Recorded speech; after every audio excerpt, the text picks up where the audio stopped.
What's up, everybody? This Makita is doing the same thing that my old one did. I only kept with it once because I said I tuned it that day just a little bit, got it back close to the factory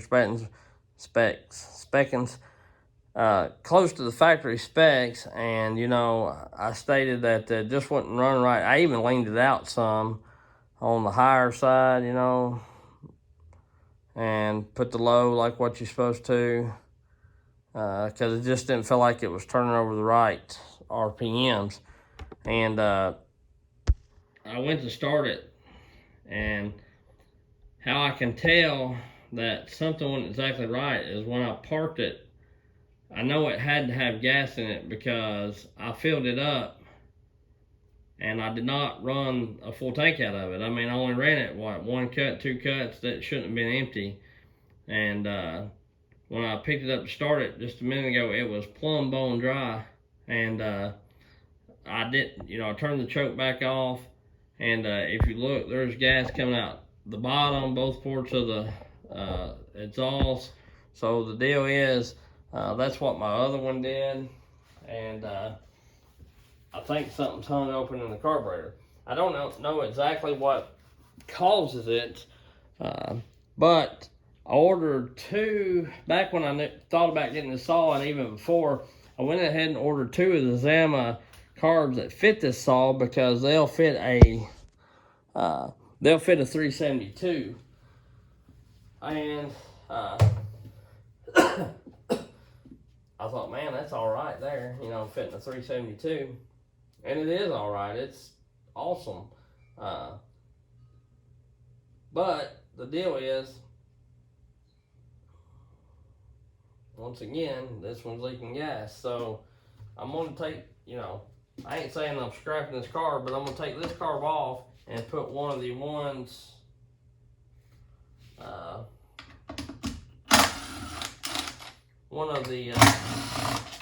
ones that I bought extra for it. I bought two of them, and I bought two still 44, 46 carbs because I knew I was getting that one ported saw from Aaron A. Lynch, and then I had the blue saw ordered, and of course the Chinesium carbs that come on them. Farmertech saws, sometimes they're not always the best.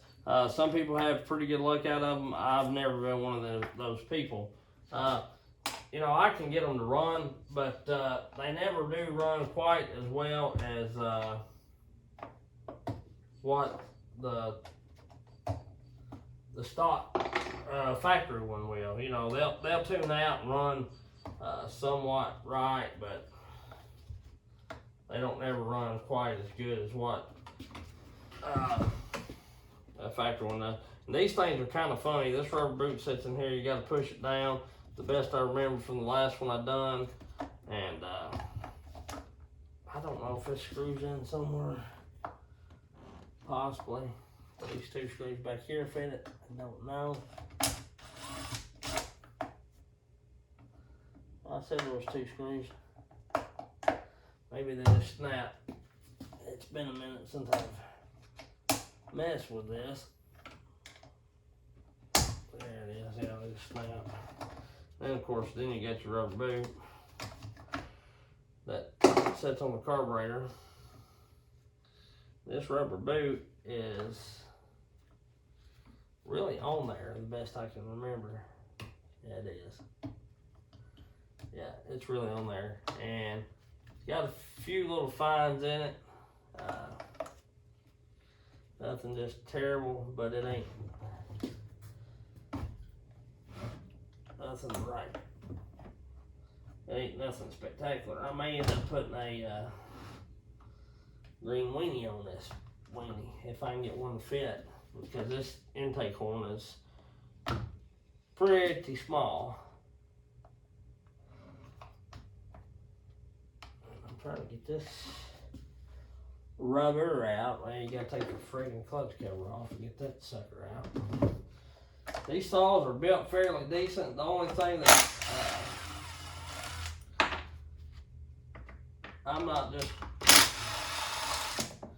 extremely excited about them is the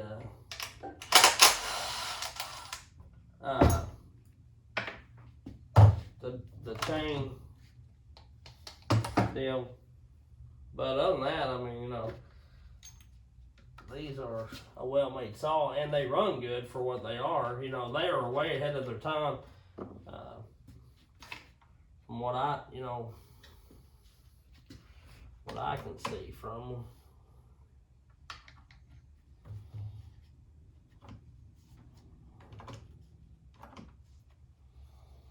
Way ahead of their time. Get that cable out of there. And last time I done this, I had fuel shoot all over me because the line still had a little hoopty-doo in it. Take that, just turn that right out of the socket. I mean, this part is simple. You know, fairly simple. It ain't just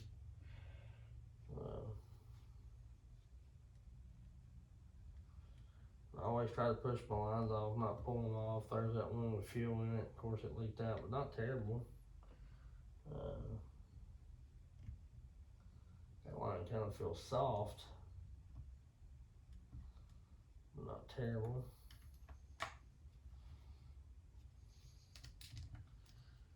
I might take this other cover off to get to it too, to get the, no, right. I'm being silly. This is where you get these screws back here and loosen it up. That felt pretty loose, like it didn't even.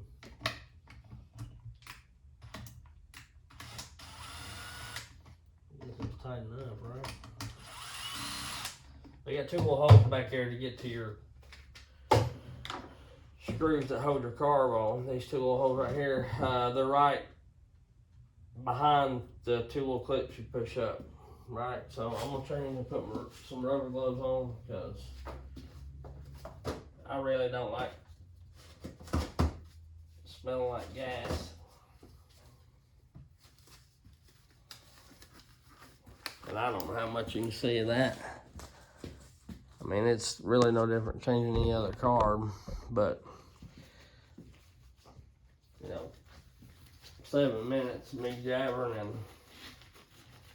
talking, I've already got this thing, best of my knowledge, about ready to come out of there. Yes sir.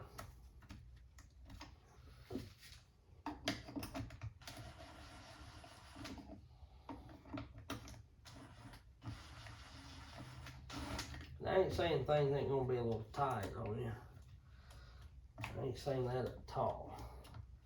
I don't know if I got one more fuel line holding. Problem is, and that's the,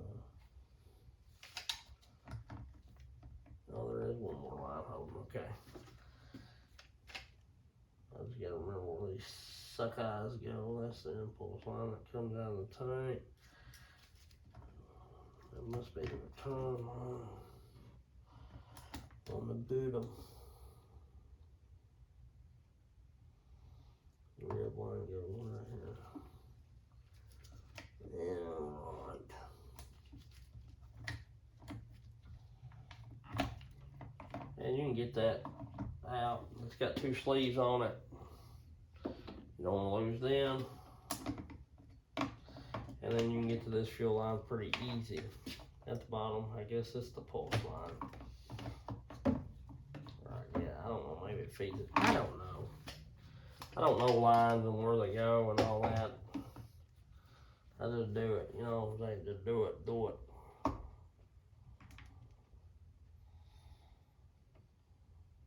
But I'll chuck this in my pile of carburetors. I've been kind of wanting to change this out anyway because the new ones you get, if you get the right part number, they don't have the safety on the high like this one does. You can tune both of them with a flathead screwdriver. So that carburetor's off. Me talking, changing gloves, and 9 minutes and a half. We'll get one of these new ones. This is part, there's AMA carbs. I used not to be crazy about them. But I've had good luck with my other ones, and that could have set a while or something and been bad, and this one may be the same way.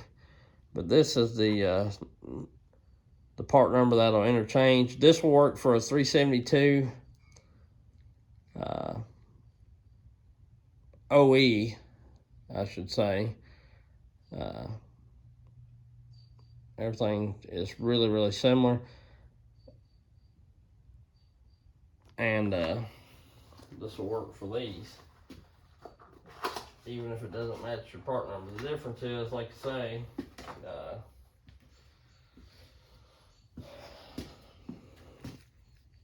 flip this right. Of course, I'll have to draw my plastic piece. Everything looks the same except this one here on the left. The new one's got flathead screwdriver turning and all that kind of stuff. But everything else is identical. And I'll get my pliers, snap this out real quick, put the new one on.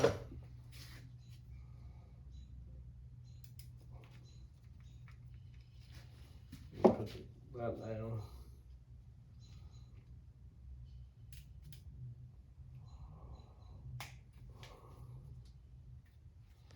That's out.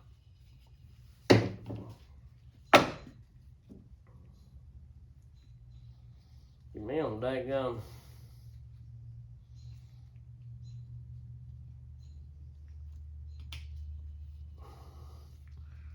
racing circuit doing this crap.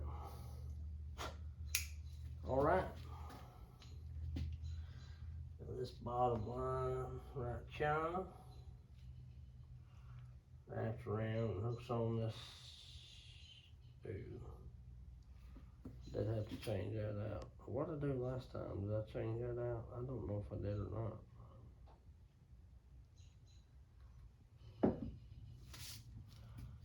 This is a little different right here. Bottom, I don't know.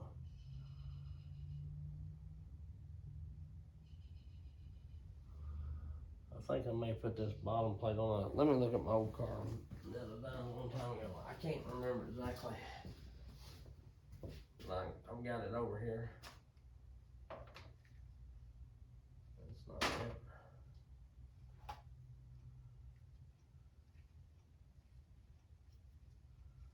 This is it.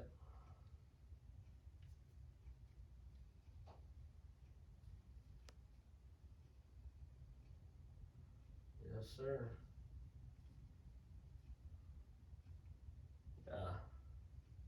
I did take that off and put that on there so I can hook it up. So that is the only difference. You just have to take your bottom plate off. Everything else stays the same. Fairly certain. Best I can remember. That'll give me a chance to look at this and damn, I'm tight. I have to get me a bigger like screwdriver. Which I ain't really got to fix this since I got that ported Cajun's ported, so I don't really. In the areas I don't really run a whole lot of other saws per se. Not that I don't. I had to get a Phillips. Not that it's that I don't like them or whatever. It's just I just don't run them.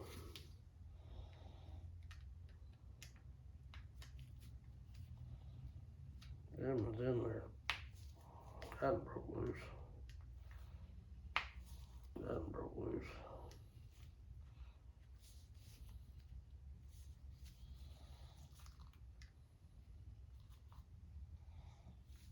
Them two back ones are not gonna break loose. Okay. One good thing is, I guess I got plenty of screwdrivers for them. Let me try this screwdriver out. It's a little beefier. I don't know if it's any stouter. Don't want it to be. Oh yeah, she got it. Dang.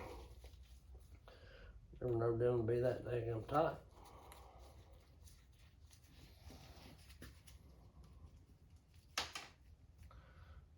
Short threaded though, it didn't take long to get out once it got out.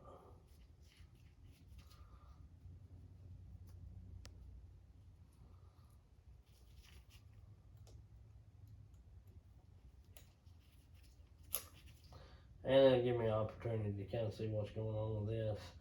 You know, I don't know, the Welch plug may have been clogged up. I don't know what makes them pour bleach, like suck the fuel out of the tank. Like that's what it's doing. It's like it had something on it. That's the way my other one do. You could fill it up and the next day or evening, the exhaust and cylinder would be full of gas and the tank would be down there empty. And it'd be run out just like what this did. And that may be what's under my saw shelf there. So that come off. You know, the diaphragm don't look terrible. It's full of gas, but all right now.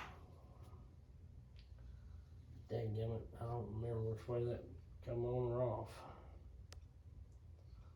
Well, there's only one way it can go on. Kind of being silly. Only one way, Jack.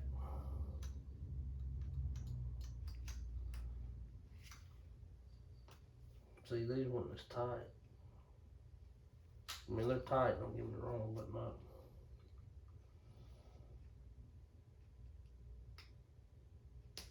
Not like that. These are a little tighter. Two of them is. Two of them isn't.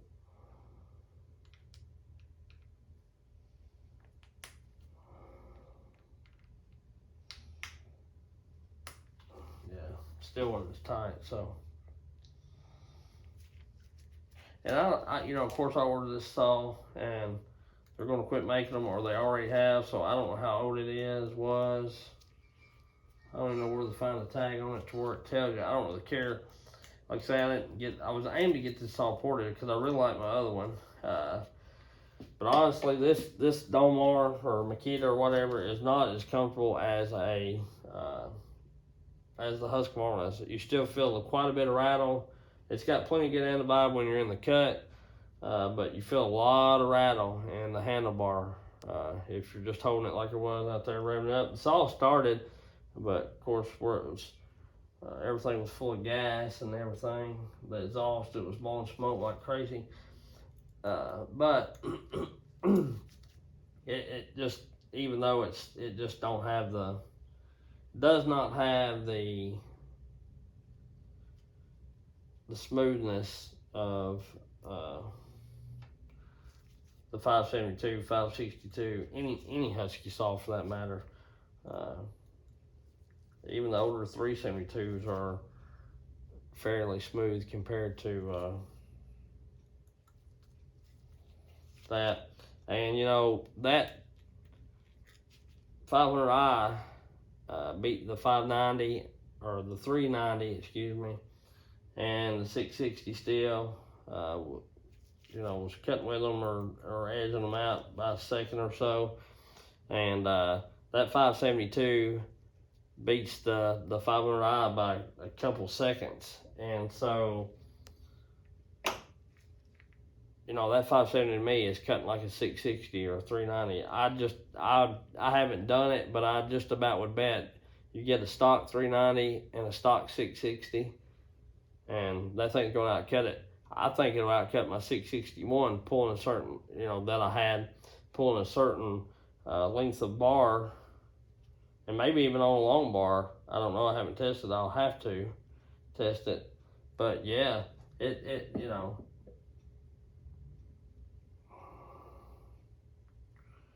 Please don't be stuck.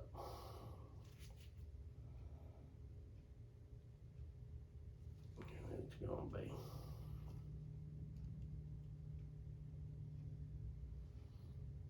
something to get in there and get that off. But yeah, so, you know, big difference. Big difference. It is. Very big.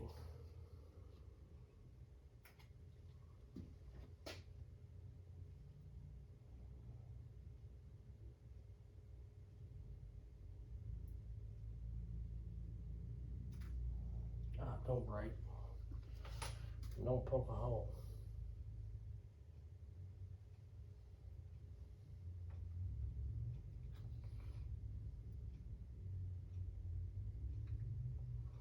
Don't cut my finger off.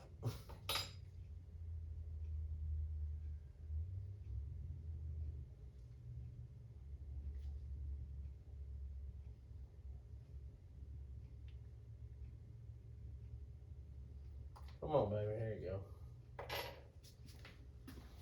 Talk to me now.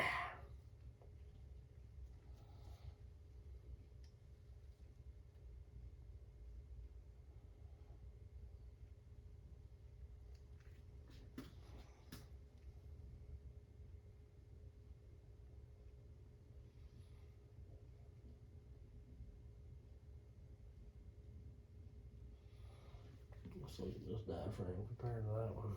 Yeah, this one's got some wrinkles in it, like some dryness to it. Full of gas, keep forgetting. Feels kind of the way my other one looked. Like I say, I'll dissect that here shortly. Let's see. Alright, so let's go with like a sole.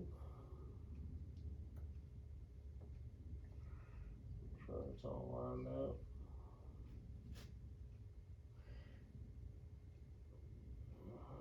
I might have been able to press this in or spin it in or something, but to me it's just easier to do this. That's what I did on my last one. Fairly certain of it. And I used the same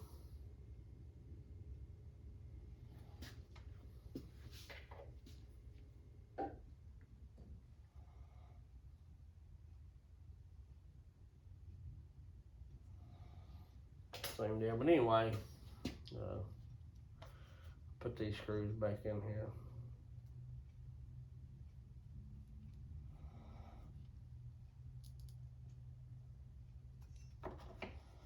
I'll get these started just a little bit.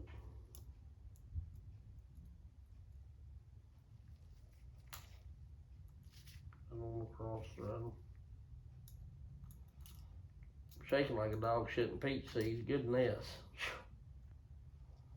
Nervous. Shaking like a dog shitting peach seeds.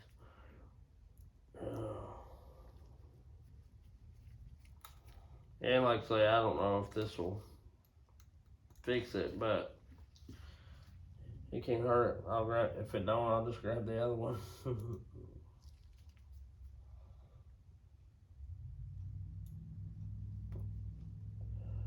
I don't have no lies to tell. I've never tried it really. I mean, I have a couple times, didn't have a lot of success. I'm not the world's greatest at rebuilding carburetors, or even trying to act like I know what every little bit of carburetor does on a saw. You know, like some people know how to drill out and stuff, and what to drill out, and I'm not that guy. I'm just more of a bolt on. If I can bolt it on, I can usually do it. Cylinders, pistons, you know, if I can see it, but I've never really studied how to do this and that on carburetors. I'd like to know, and I'd like to know how to port saws too. I think that would be just slick to be able to port. If I could get to where I could port like Aaron or Cajun does, or even Mastermind, some of them guys that build some really good saws. And I'm not, and you know, I watch a lot of other builder channels, and I'm not saying that they can't port a saw and make it run better. But, you know, I felt like them guys really get them hopping without really messing with saw reliability, you know.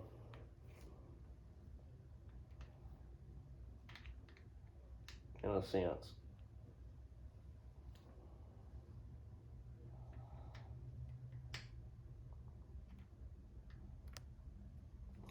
Pretty sweet. Pretty deep. I think I'm somewhat bending the screwdriver, so it's got to be pretty deep. Although this is a knockoff screwdriver. Screw. It ain't a screw, it's a screw.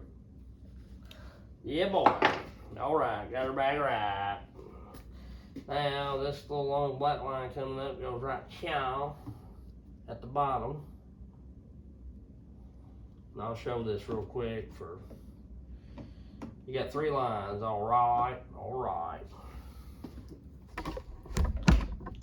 Gosh, dog it, that just dropped and bent something, probably tore something up. If it don't work, that's what the problem was. I'm gonna try to get you in over this thing. Alright, so you can kind of see. You got 3 lines right there. 1, 2, and 3. So the long one here goes to the bottom, the piece I just put on right here. And then you got 2 nipples right here. The rib one goes to the back next to the choke lever. And the other little smooth one goes up here to the front of the saw. Be back. The back one, if you're looking at the, you know, calling this the front. But either way, you see it right here. I mean, good God. So there's 2, 3. And like I say, this one comes to the front. This one goes to the rib one goes to the back next to the choke lever. And this other little skinny one coming back from like the saw, which I'm guessing is the impulse line, goes up here. Like I say before, I told you, I don't know what, you know, everything as far as what's return, what's what. And am I forgetting something? I have no fucking idea. They got some kind of gasket on it. No. I think the gasket's on there. Check this other one for sure. In the front here. Yeah, just come off a block, pretty sure. Come off a block, baby. And these slide in, they're at the back. Okay. I don't know what's the best way to do this. That ain't no gasket either, best I can remember. Just come on there like that. Yeah. Did it?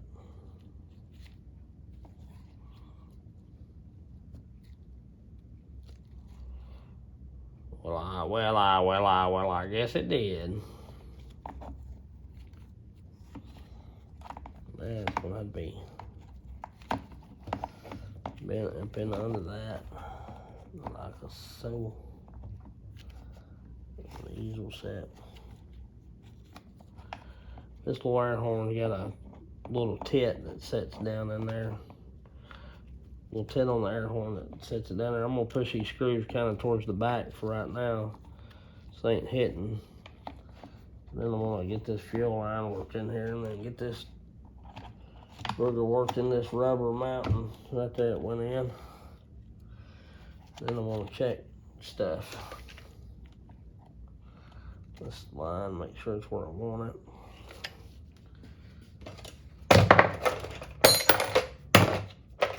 My long little need of those. If you ain't got a set of these right now, you need to go ahead. First, I need to clean mine off, but you need to go to TSC and get you a little set of them. Oh, I've hung my glove in the spring. Jeez Louise. I'm gonna pull this up out the way. That feeds down and around like a sew. Then what I'm gonna do is spin this and get these bolt holes lined up somewhat. Stick them out a little bit right through chow. Right through chow like so. And I'm gonna move that throttle cable up out of my way for now.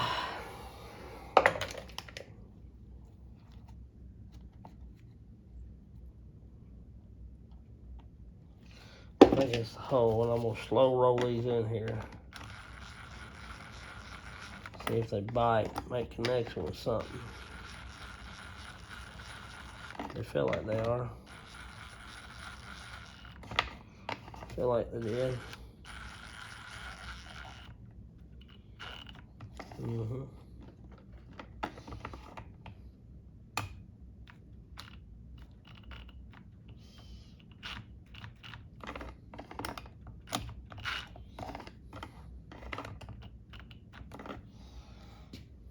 These weren't real tight, like far as, you know what I'm saying. I'm gonna kind of hand tighten them and see. I like to hand tighten stuff. I should have hand loosened them, but I didn't. So there we are. Here we are. I just go back to where I feel pretty comfortable. Yeah, I was still pretty loose right there.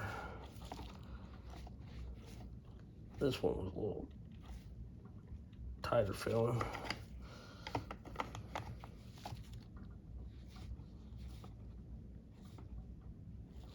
Now that feels tight. Because I don't want the trash can in between it. Like I say, and that may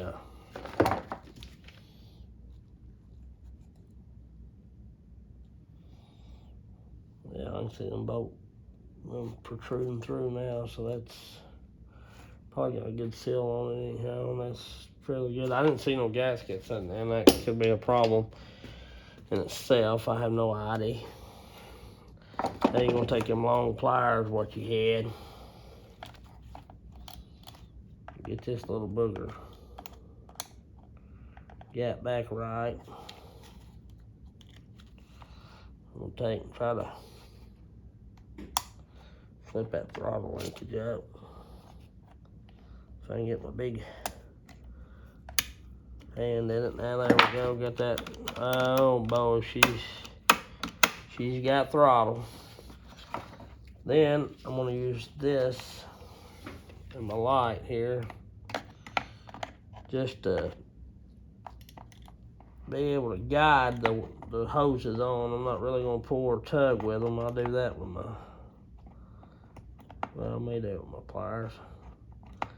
That line feels awful soft.